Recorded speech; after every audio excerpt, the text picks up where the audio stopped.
The conference hall stretched wider than any building humanity had ever constructed. Ambassador David Chen stood before the Galactic Council, his heart pounding as he looked at the dozens of alien species seated in their designated sections. Some had scales, others had feathers, and a few seemed to be made of living crystal. This was humanity's moment. After 200 years of dreaming about the stars, they had finally built engines fast enough to reach them. And waiting out here between the distant suns was an entire civilization that had been watching Earth for centuries. The Council's decision had already been made. Chen could see it in the way the representatives whispered among themselves. The Zafrani ambassador, a tall being with 4 arms and skin like polished blue metal, rose from her seat. Her voice filled the hall without any visible microphone. Humanity, you are welcome to join the Galactic Council. Your engineers are brilliant. Your merchants are fair. Your artists create beauty we have never imagined. But there is one condition, and it is not negotiable. Chen felt his stomach tighten. He had expected restrictions, but the way she said those words made him nervous. You are forbidden from building warships. You may construct cargo vessels, research ships, defensive stations, and civilian craft, but nothing designed for offensive military purposes. This restriction will remain in place indefinitely. The hall fell silent. Chen looked back at the human delegation behind him. General Morrison's face had gone pale. Admiral Rodriguez stared at the floor. They all knew Earth's history. They knew what the Council had seen when they studied humanity's past. May I ask why? Chen said carefully. A different representative stood. This one looked almost human, except for the golden eyes that seemed to see through everything. The eldest, as the other species called him, spoke in a voice that sounded like distant thunder.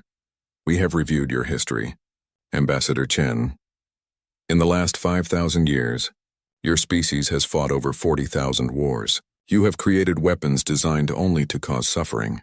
You have burned cities, poisoned lands, and turned science itself into a tool for murder. Your creativity and destruction is unmatched in this galaxy. Chen wanted to argue, but he couldn't. Everything the eldest said was true. We do not hate you, the Zafrani ambassador continued, her voice softer now. We fear what you might become if given the tools to bring your wars to the stars. The Council has maintained peace for 10,000 years. We cannot risk that peace even for a species as promising as yours. The vote was unanimous. 53 species agreed to admit humanity under the Terran Restriction Accords. Chen signed the treaty with a pen made from metal, harvested from Earth's moon. It felt heavier than it should have 50 years past. Humanity adapted. They built the finest cargo ships in the galaxy, vessels that could carry more goods faster than anything the Council had seen before. Human research vessels mapped nebulas and discovered new forms of life. Human traders became wealthy, and human colonies spread across a dozen systems. Earth's economy boomed. Children grew up learning alien languages alongside their own. But the military officers resigned quietly. Defense contractors shifted to civilian projects. And deep in government archives on Earth, Mars, and Europa, contingency plans were written, sealed, and locked away. Plans that began with the same words, in the event that the accords must be broken. Admiral Sarah Okonkwo was one of those officers who resigned. She had been Earth's youngest fleet commander, a tactical genius who had studied every major battle in human history. When the accords were signed, she was 40 years old and at the peak of her career. She submitted her resignation the same day Chen signed the treaty. Why fight for a species that's not allowed to defend itself? She told her staff. She retired to a small house in Kenya, overlooking the Great Rift Valley where humanity first evolved. She taught military history at a local university, wrote books about ancient naval warfare, and tried to forget the stars. But every night she looked up at the sky and wondered what would happen when something out there decided humanity was worth attacking. The Council was not cruel. They provided protection, or so they claimed. Their peacekeeping fleets patrolled the major trade routes. Their defense stations guarded important systems. But these forces had not fought a real war in 8,000 years. They trained, they drilled, they studied tactics from ancient conflicts, but none of them truly understood what war meant anymore. Humanity prospered under the Council's watch. The Accords became something people accepted, like gravity or the speed of light. A new generation grew up never knowing what Earth's military had been like. They saw the old warships in museums and laughed at how primitive they looked. They couldn't imagine why anyone would need such things in a galaxy at peace. Ambassador Chen grew old and retired, replaced by younger diplomats who had never known Earth before first contact. General Morrison died, and Admiral Rodriguez followed a few years later. The people who remembered Earth's military power were fading away. Only Sarah Okonkwo remained, now 70 years old, teaching students who had never seen war. She showed them videos of ancient battles, explained the strategies of long-dead generals, and tried to make them understand why these lessons mattered. War isn't about honor or glory, she told her classes. It's about survival, and the species that forgets how to fight is the species that dies when something hungry comes hunting. Her students nodded politely and took notes, but in their eyes she could see they didn't believe her. They lived in a peaceful galaxy. What could possibly threaten them? Sarah looked up at the stars that night and felt a cold certainty settle in her chest. Something was coming. She didn't know what or when, but 50 years of peace had made the galaxy soft, and when the danger arrived, the Council would learn why humanity had been forbidden from building warships in the first place. They would learn that some rules exist to be broken. The distress call came from the Outer Rim on a Tuesday morning, Earth Standard Time. The message was broken, filled with static and screaming. The words that came through made no sense at first. They're eating the stations. They're eating everything. God help us, they're multiplying. Then silence. The Council's response was immediate but confused. They sent a peacekeeping fleet to investigate. 12 ships commanded by officers who had trained their entire lives but never fired a weapon in anger. The fleet arrived at the Outer Rim 3 days later. What they found was documented by their sensor logs before their transmissions stopped. The stations were gone, not destroyed but consumed. In their place floated thousands of dark shapes, each one roughly the size of a small ship. They moved with purpose, stripping asteroids down to nothing, converting matter into more of themselves. When the Council fleet approached, the shapes turned toward them. The battle lasted 11 minutes. All 12 Council ships were destroyed. Only one managed to send a final message: they adapt. Every weapon we use, they learn. They're not ships. They're alive. The galaxy learned the name later, the Void Swarm. Nobody knew where they came from or what they wanted. They simply consumed everything in their path and grew stronger. Within a month, 3 Council species at the Outer Rim went silent. Entire civilizations, millions of lives, simply vanished. Planets stripped to bare rock, then the rock itself consumed and converted into more swarm. The Council activated its defense fleets, vessels that hadn't seen combat in 8,000 years. The commanders were well-educated, brilliant strategists who had studied ancient wars and learned every tactical theory. They formed proper battle lines, established communication protocols, and engaged the enemy with textbook precision. They were slaughtered. The swarm didn't follow any rules. They didn't form lines or maintain formations. They swarmed like insects, overwhelming defenses through sheer numbers. When Council ships used energy weapons, the swarm adapted armor that absorbed the blasts. When they switched to kinetic weapons, the swarm grew harder shells. Every engagement taught the enemy something new.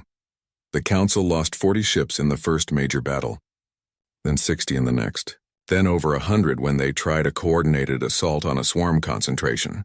The enemy was spreading, moving toward the inner systems where the major civilizations lived. Panic spread faster than the swarm itself.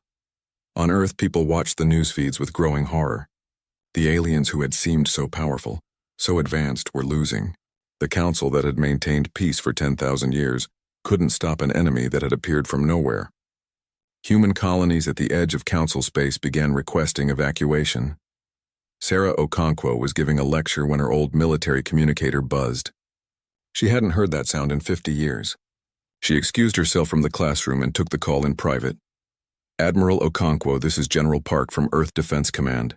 We need you to come out of retirement. We need everyone. Sarah looked at her reflection in the window. 70 years old, gray hair, arthritis in her left knee. What's happening, General? We're calling an emergency meeting. Everyone who still remembers what real war looks like. We need to make a decision, and it needs to be made by people who understand what it will cost. The meeting happened in an underground bunker beneath Geneva. 20 people attended, the last remnants of Earth's military leadership from before the Accords. They watched the sensor logs from the Council battles. They analyzed the swarm's tactics, and they all came to the same conclusion. The Council's going to lose, said Admiral Chen, David Chen's daughter who had followed her father into diplomatic service. They don't know how to fight. They know tactics, but they don't understand war. Can we help them? Someone asked. Not without breaking the Accords, General Park replied. And if we break the Accords, the Council might see us as a bigger threat than the Swarm. The debate lasted 6 hours. Some argued for staying neutral, letting the Council handle their own crisis. Others insisted humanity had a duty to help. The turning point came when a new message arrived during the meeting. New Harmony, a human colony world with 2 million people, had been attacked. The Swarm had reached human space. The distress calls played over the speakers. Screams, explosions, desperate pleas for help. Then the colonial governor's final transmission. Tell Earth we tried to evacuate. There wasn't enough time. Tell them to fight. Tell them not to let this happen to anyone else. 6 hours after the attack began, New Harmony went silent. Rescue ships arrived days later and found a dead world. The oceans were gone. The atmosphere was gone. Even the bedrock had been stripped away, leaving behind a smaller sphere of barren iron and nickel. Gray dust drifted in clouds where cities had stood. And around the dead planet, the Swarm multiplied, building new vessels from the mass they had consumed. Sarah Okonkwo stood in the bunker and felt something cold settle in her chest. She had known this day would come. 50 years she had waited, teaching and preparing, hoping she was wrong. Now the bill had come due. We build warships, she said quietly. We break the Accords and we fight. The Council will try to stop us, Admiral Chen warned. Let them try. We're not asking for permission. We're not debating this. We're going to war, and anyone who tries to stop us is in our way. The vote was unanimous. Earth's Prime Minister was informed immediately. She was a young woman, 43 years old, part of the generation that had never known war. She listened to the military leadership explain their decision, and Sarah watched the fear and determination war in her eyes. How long until we can field a fleet? The Prime Minister asked. 2 years if we mobilize everything. Maybe 18 months if we push hard. Then push hard. I'll inform the Council. The message went out the next day, broadcast on every frequency, translated into every Council language. Earth's Prime Minister stood before the cameras, her voice steady despite the weight of what she was saying. The Terran Restriction Accords are void. Humanity will begin construction of military vessels immediately. We will fight the Void Swarm. The Council may assist us, sanction us, or attempt to stop us, but we will not watch our species die because of a treaty written by people who forgot what survival costs. We warned you. We're doing it anyway. The Council's response came within hours. Threats of sanctions, blockades, military action to enforce the Accords, demands that humanity stand down and let the Council handle the crisis. The messages grew increasingly desperate as more worlds fell to the Swarm. Earth ignored them all. The forges were already burning. The shipyards over Mars worked 24 hours a day. Lights blazed across the construction frames, bright enough to be seen from Earth's surface with the naked eye.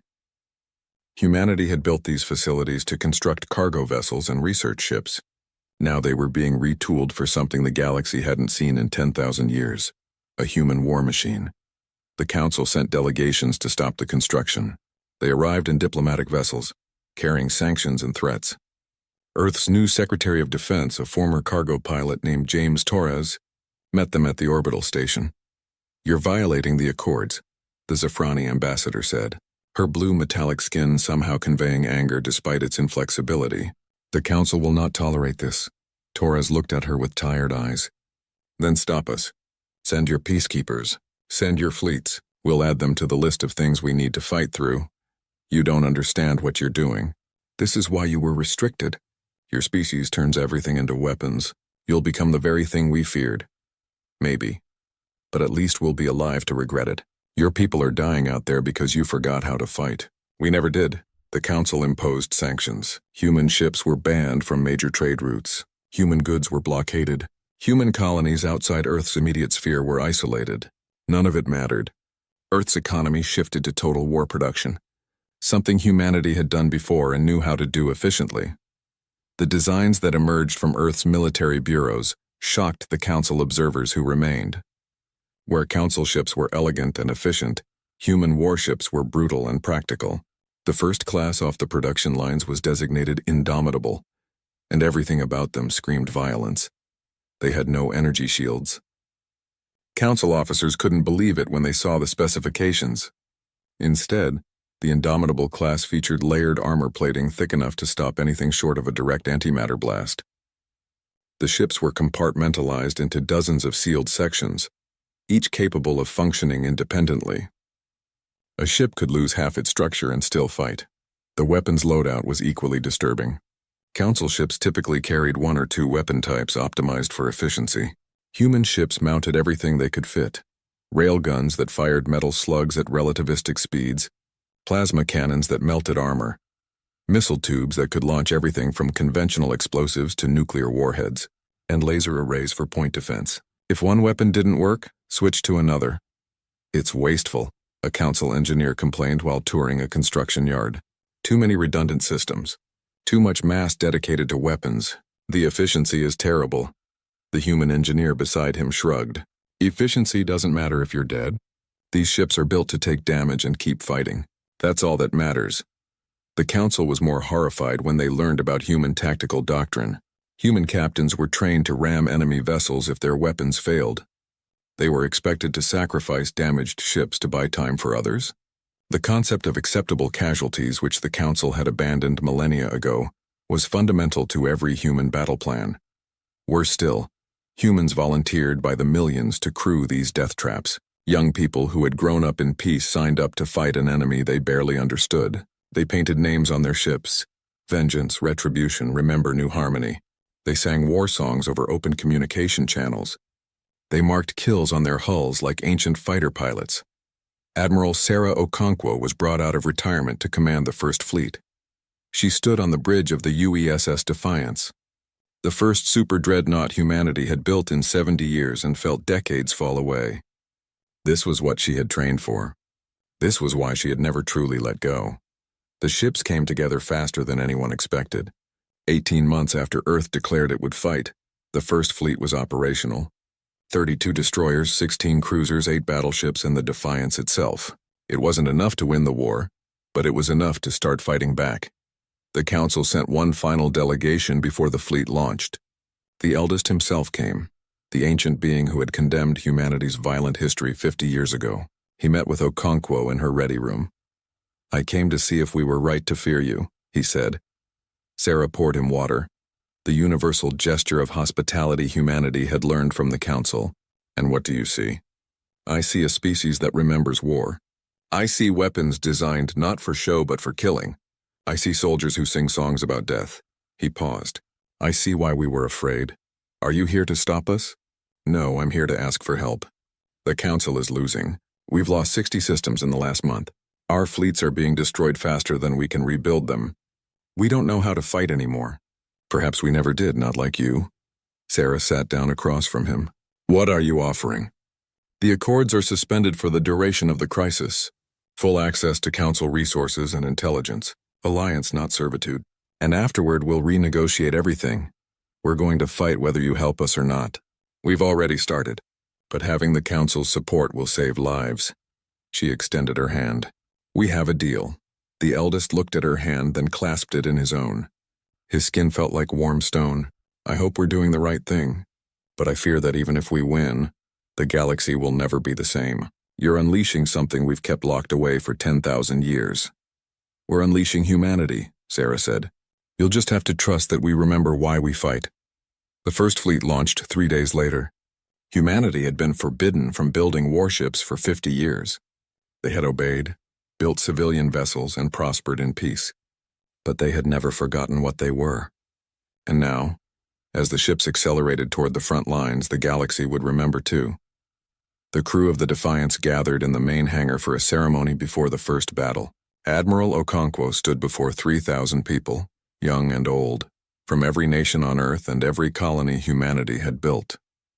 She didn't give them speeches about honor or glory. She told them the truth. "We're going into battle against an enemy that adapts to everything we throw at it. We're going to lose ships. We're going to lose friends. Some of you won't come home, but we're going to fight anyway because that's what humans do. We fight when we're told we can't. We fight when the odds are impossible. We fight because giving up means dying, and we're too stubborn to die quietly." The crew roared their approval. Sarah felt the sound wash over her and remembered why she had become a soldier in the first place. Not for glory or power, but for this: standing with people who refused to surrender. "Let's show the swarm what happens when you attack humanity," she said. "Let's show the council why they were right to fear us. And let's show the galaxy that the species that built the pyramids, that split the atom, that reached the stars against all odds, is not going to roll over and die." The first fleet jumped to faster than light speed, heading toward the Kepler junction, where the swarm was massing for another push into council space. Behind them, Earth's forges continued burning, building more ships, preparing more crews. The war had begun, and humanity would fight it the only way they knew how, with everything they had. The Kepler junction was a strategic choke point, a region where 3 major trade routes converged around a cluster of neutron stars. The Void Swarm had taken control of it 6 weeks ago, and every council attempt to retake it had failed.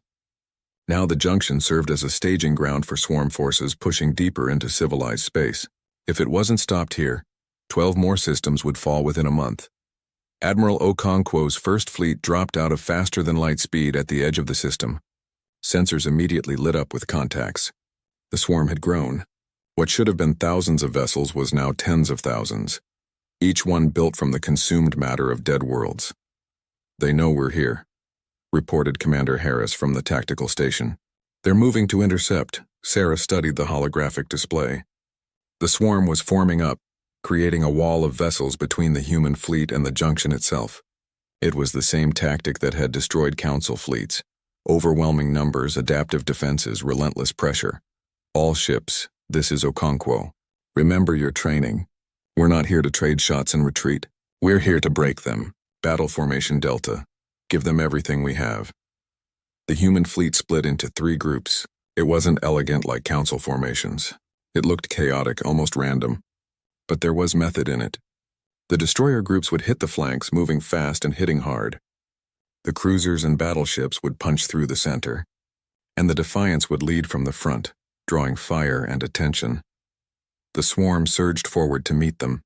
The first contact came at extreme range. Swarm weapons that spat streams of corrosive matter that could eat through council shields in seconds. The human ships didn't have shields. The matter struck armor plating and burned, but the layered defenses held. The ships kept coming. "All weapons, fire at will," Sarah commanded. The human fleet opened up. Railguns hurled slugs of depleted uranium at a significant fraction of light speed. Plasma cannons superheated the space between ships. Missiles streaked out by the thousands, some carrying conventional warheads, others carrying nuclear payloads that had been banned by the Council for 8,000 years. The humans didn't care about banned weapons. They cared about killing the enemy. The swarm's adaptive armor began working immediately. Energy weapons became less effective. Kinetic rounds started bouncing off hardened shells, but the humans had anticipated this. As one weapon type failed, they switched to another. When the swarm adapted to railguns, the ships switched to missiles. When missiles became less effective, they switched back to energy weapons. The swarm couldn't keep up. They had never faced an enemy that carried such diverse weapons. They began to falter, their formations breaking as ships tried to adapt to multiple threats simultaneously. "Destroyer Group Alpha, press the left flank. Make them pay attention to you," Sarah ordered. "Battleships focus fire on the largest concentrations. Don't give them time to adapt." The battle turned into a brutal slugging match. Human ships took massive damage. The destroyer UESS Intrepid lost its forward section to a swarm ramming attack, but kept fighting, its remaining weapons still firing. The cruiser Bangkok was cut in half, but both sections continued to engage enemy targets until their power cores failed. The Council observers watching from long-range sensors were horrified. Human ships were dying, but they were taking the swarm with them. And unlike Council vessels that retreated when damaged, human ships fought until they were destroyed. 3 hours into the battle, Sarah made a decision that would define human warfare for the rest of the war. The destroyer Courage was crippled, its engines destroyed, its weapons nearly depleted. The captain requested permission to evacuate the crew. "Negative, Courage. How many crew do you need to maintain heading and speed?" There was a pause. Then the captain's voice came back, steady despite the chaos. "Give me 10 volunteers in 5 minutes. We'll give you one hell of a distraction." The Courage adjusted course, pointing directly at the largest swarm concentration. The ship's remaining crew evacuated to other vessels while 10 people stayed behind. They pushed the engines to maximum, sent a final transmission singing an old Navy hymn, and rammed the Courage into the swarm formation at relativistic speed. The explosion vaporized 300 swarm vessels and disrupted their entire formation. The human fleet poured through the gap, breaking the swarm's defensive line. 6 hours after the battle began, the swarm retreated. They left behind thousands of destroyed vessels and scattered into the outer system. Humanity had won its first major engagement. The cost was severe. 30 ships destroyed, 12,000 crew members dead, and most surviving vessels damaged. But the swarm had lost an entire fleet, and for the first time since they appeared, they had been forced to retreat. Word spread across the galaxy within hours. The species that wasn't allowed to build warships had just won a battle the Council couldn't. Delegations began arriving at Earth, some seeking alliance, others trying to understand how humanity fought so effectively. A Council tactical observer who had watched the battle requested a meeting with Admiral Okonkwo. He was a Viridian, a species known for their analytical minds and tactical brilliance. He had studied every Council battle against the swarm, looking for patterns and solutions. "I don't understand," he said to Sarah. "You won, but you lost a quarter of your fleet. The Council would consider that a defeat."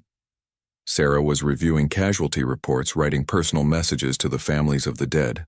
She didn't look up. "Did we complete our objective?" "Yes, you secured the Kepler junction. Then it was a victory. War isn't about preserving ships. It's about accomplishing the mission, whatever the cost. But your people died. The captain of the Courage died. 10 volunteers died. You could have retreated and preserved your forces." Now Sarah looked up. Her eyes were red from lack of sleep, but they were hard. "If we had retreated, the swarm would still control the junction. More systems would fall. More billions would die. Those 12,000 people gave their lives to prevent that. Their sacrifice had meaning. That's what you don't understand. You've had peace so long you forgot that sometimes the price of victory is paid in blood." The Viridian was quiet for a long moment. "The Council fears what you're becoming. We see your tactics, your willingness to sacrifice, your brutal efficiency.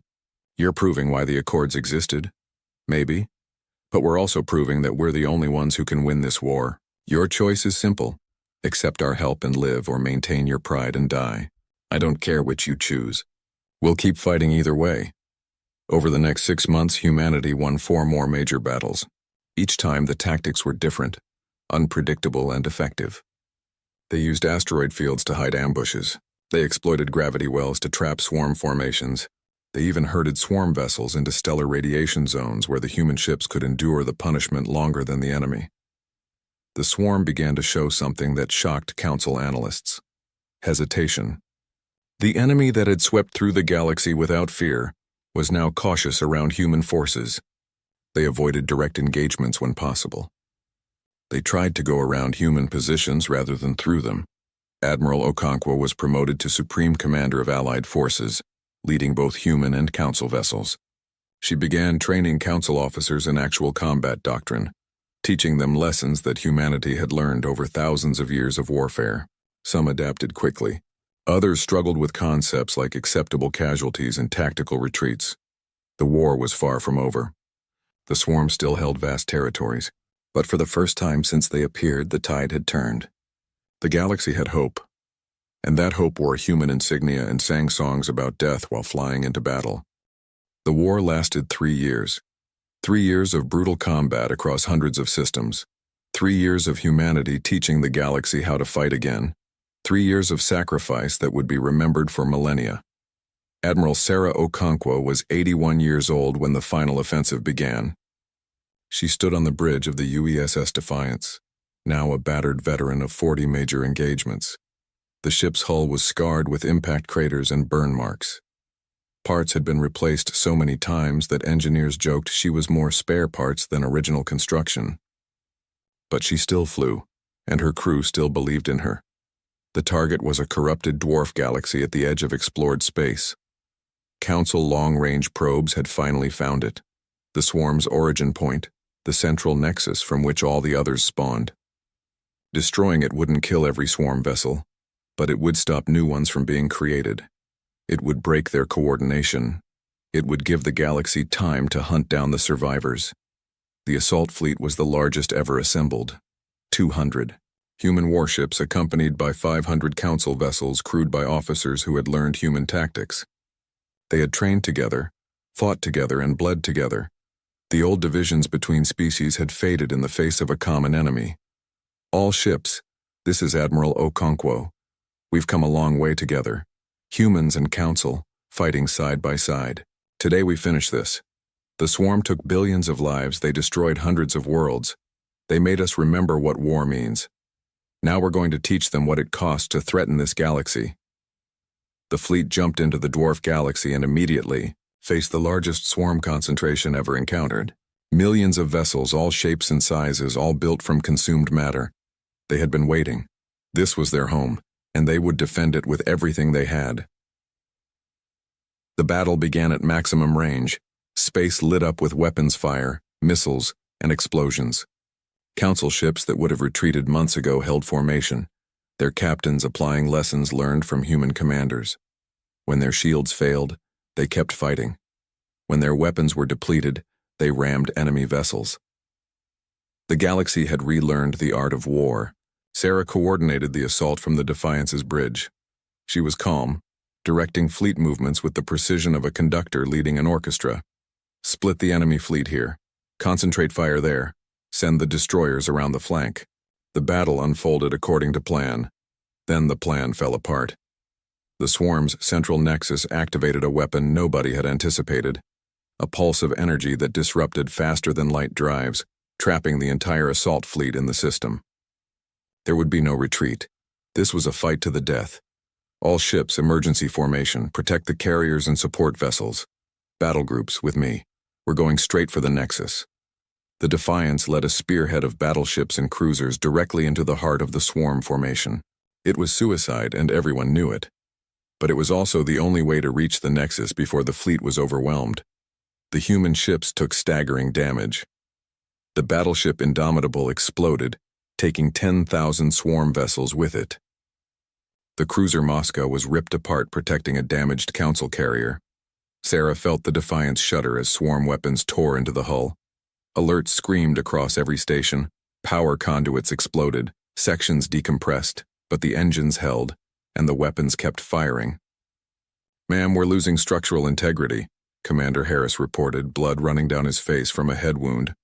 "We can't take much more." "We don't need much more, just get me to the nexus."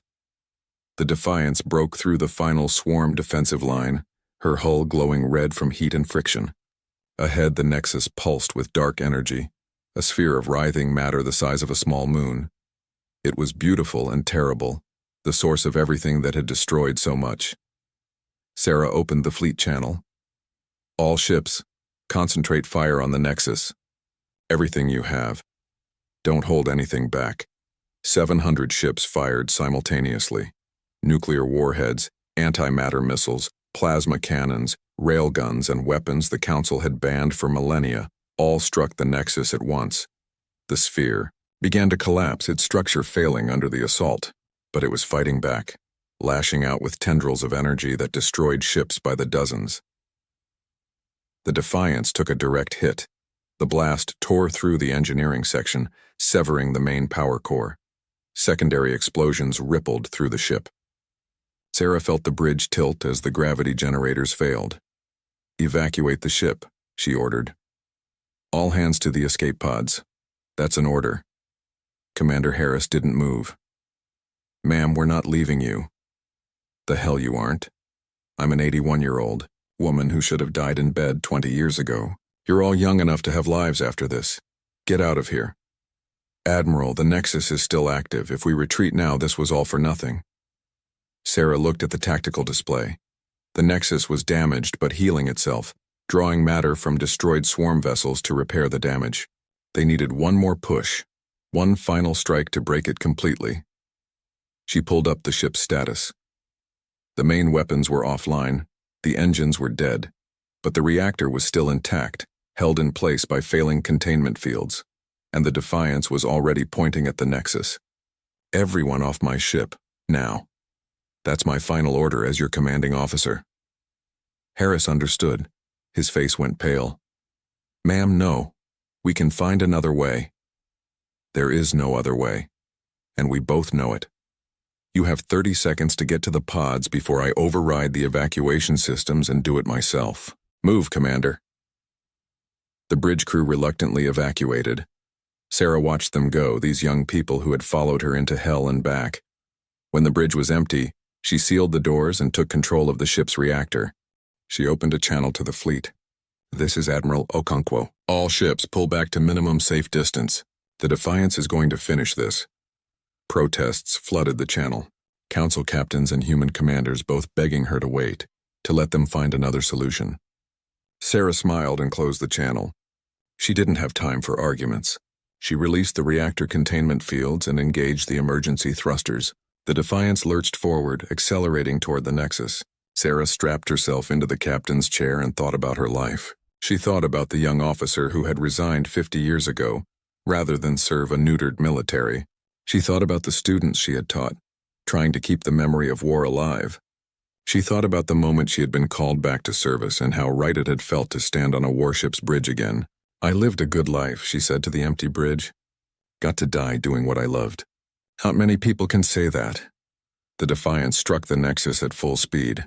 The reactor detonated, a miniature star born in the heart of the swarm's home.